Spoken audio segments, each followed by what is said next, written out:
아, 나는 햄릿을 할 수 없는 배우구나. 그때 인정했었어. 내 청춘이 배우로서 좀 불쌍했었어.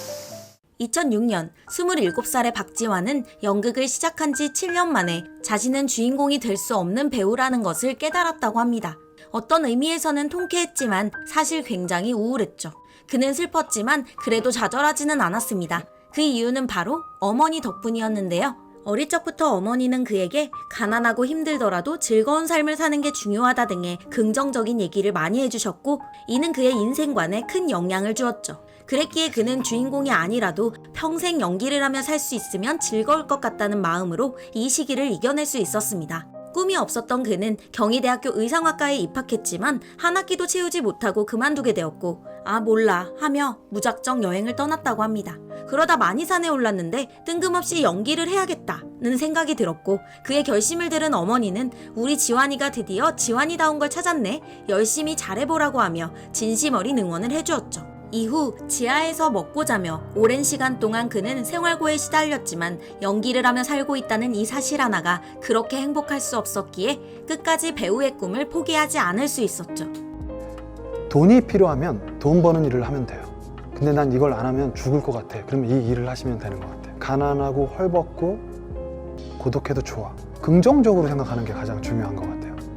연극만 하던 그는 이렇게 눈 깜짝할 사이에 지나가긴 했지만 2006년 짝패를 통해 처음 영화에 출연했고, 이후 2013년까지 주로 연극을 하면서 간간히 여러 영화에도 출연하며 배우의 꿈을 키워나갔습니다. 연극을 시작한 지 7년 만에 주인공을 할 수 없는 배우라는 것을 깨달았던 그는 그렇게 7년의 시간을 더 보낸 것이었죠. 그 사이 그는 어느덧 30대 중반의 나이가 되었습니다. 가난하고 힘든 생활은 여전했지만 행복했죠. 그래도 아직 배우로서 자리를 못 잡은 상황이고 나이도 나이인지라 현실적인 고민을 할 수밖에 없는 시기일 수 있었죠. 하지만 그에게는 다른 고민이 먼저였습니다.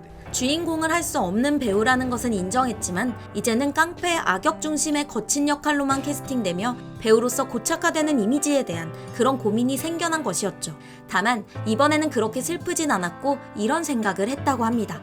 지금은 내 얼굴이 낯설어서 강하게 보일 수 있지만 이 얼굴이 익숙해지면 어느 순간 동네에서 흔하게 볼 수 있는 오빠나 삼촌이 돼 있을 거고, 또 어느 순간 아버지의 모습을 하고 있을 것이다.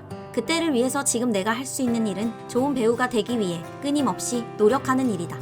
이런 다짐을 했던 그는 실제로 약 10년 후 장군도 되었고 아버지도 되며 그 노력의 결실을 맺을 수 있었는데요. 하지만 그 결실을 맺기 전까지 그는 오랜 시간 동안 깡패 위주의 거친 역할로 소비될 수밖에 없었습니다.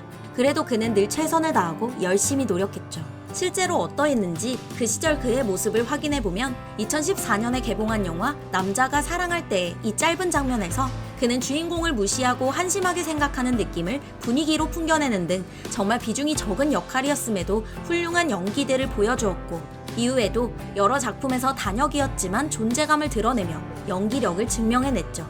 덕분에 그는 조금씩 비중이 많은 역할을 맡아나가며 단역에서 조연급 배우로 올라설 수 있었습니다. 영감님 오랜만입니다. 야따 어쩌다가 우리가 이런 만납니까? 2017년은 그에게 굉장히 의미가 있는 해였습니다. 이전까지는 그래도 아직은 대중에게 낯선 배우였지만 이에 개봉한 영화들을 기점으로 이름은 몰라도 얼굴은 아는 배우로 어느 정도 인지도를 얻게 된 것이었죠.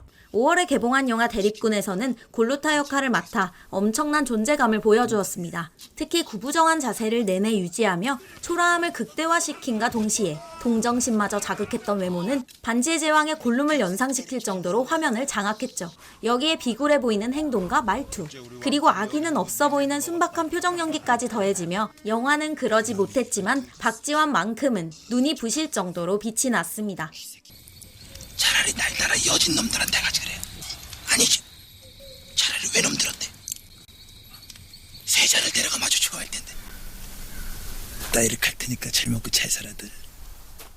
10월에는 영화 범죄도시가 개봉을 하며 흥행에 대성공을 거뒀고, 덕분에 박지환을 모르는 사람은 많아도 이 얼굴을 모르는 사람은 많지는 않게 되었죠. 그는 이 영화에서 장희수를 매력적인 캐릭터로 만들어내며 사실상 마동석과 함께 범죄도시 시리즈의 상징과도 같은 배우가 되었습니다. 우리 아가 시키지도 않은 짓 한 겁니다.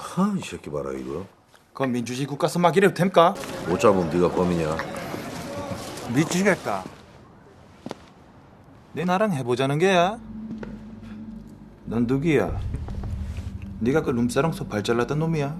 범죄도시 이후 그의 삶은 많은 것이 달라졌습니다. 많은 사람들이 알아봐주고 먼저 찾아주는 제작사가 생겼으며 쉽게 가질 수 없었던 기회도 얻게 되었죠. 그렇다고 해서 상황이 엄청 변한 것은 아니었습니다. 여전히 악역 중심의 거친 역할 캐스팅이 대부분이었고 실제로 이런 이미지의 캐릭터로 작품 활동을 이어나갔죠. 단 출연 분량이 더 늘어나면서 한 작품 안에서 보다 더 자신의 연기력을 보여줄 기회가 더 많이 생겼고 그러다 보니 어느 순간부터 그는 고정된 이미지라는 벽에 금이 가고 있다는 것을 느낄 수 있었다고 하는데요. 그렇게 그는 서서히 그 벽을 허물어가며 40대를 맞이하고 있었습니다. 도선생! 아니 학부모하고 애들한테 방구 좀 낀다고 이렇게 안 하고 있는 거야? 아주 그냥 귀뚱으로도 안 듣네. 네가 죽였잖아. 도채비.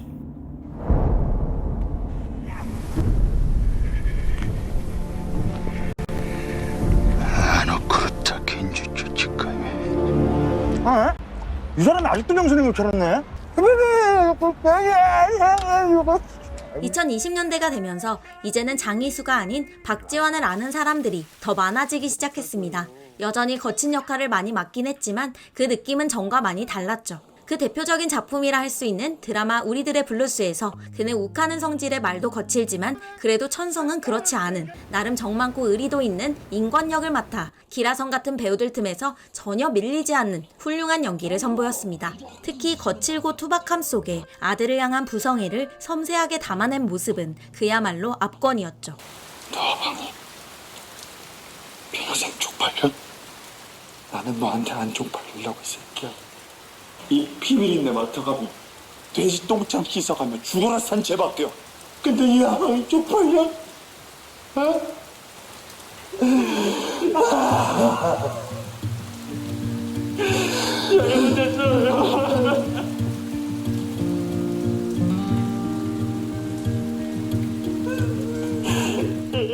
우리들의 블루스가 한창 인기몰이를 하던 2022년 5월 영화 범죄도시2가 개봉을 했고 이 작품에서 그는 나름의 존재감을 보여주며 무려 1200만 관객이라는 흥행 성공에 큰 역할을 해냈습니다. 내 옛날에 장이수가 아이야. 너네 누군지 아니? 내 하얼빈의 장첸이야. 그리고 2달 뒤 개봉한 영화 한산용에 출연해서 그는 나대용 장군 역할을 맡아 그동안 봐왔던 캐릭터들과는 180도 다른 모습으로 존재감을 드러내며 영화의 성공에 큰 힘을 보탰죠. 정말 구선 없이도 승리에 돌아오실 수 있습니까? 장군, 이번 구선은 분명 돌격선 그 이상을 해낼 것입니다. 출정을 허락해 주소서. 사실 이 역할은 김한민 감독이 봉오동 전투에서 그의 모습을 인상 깊게 보고 캐스팅하게 된 것이라고 하는데요. 그는 당연히 일본군 역할이겠구나 생각했는데 거북선을 만든 나대용 장군 역할이라는 말에 굉장히 놀랐다고 합니다. 어쩌면 이때가 앞서 언급되었던 고정된 이미지의 벽에 금이 가고 있다는 것을 느낄 수 있었다고 했던 그 시기였을지도 모르겠는데요. 아무튼 2022년에만 CF를 무려 7개나 찍은 점만 봐도 이제 더 이상 그는 악역 중심의 거친 이미지로 고정되어 있는 배우가 아니라는 점을 잘 알 수 있을 것 같습니다. 이상 광고를 찍고 받은 목돈이 두렵다는 말을 하는 배우, 통장을 들여다보지 않고 날마다 점심값과 커피값, 기름값밖에 없다고 생각한다는 배우, 자신만의 길을 멋지게 걸어가고 있는 배우 박지환의 이야기였습니다. 구독 안 한 사람 누구냐? 내 아입니다. 재밌게 보셨다면 구독과 좋아요 부탁드리겠습니다. 인물이 궁금할 땐 누구? 였습니다. 감사합니다.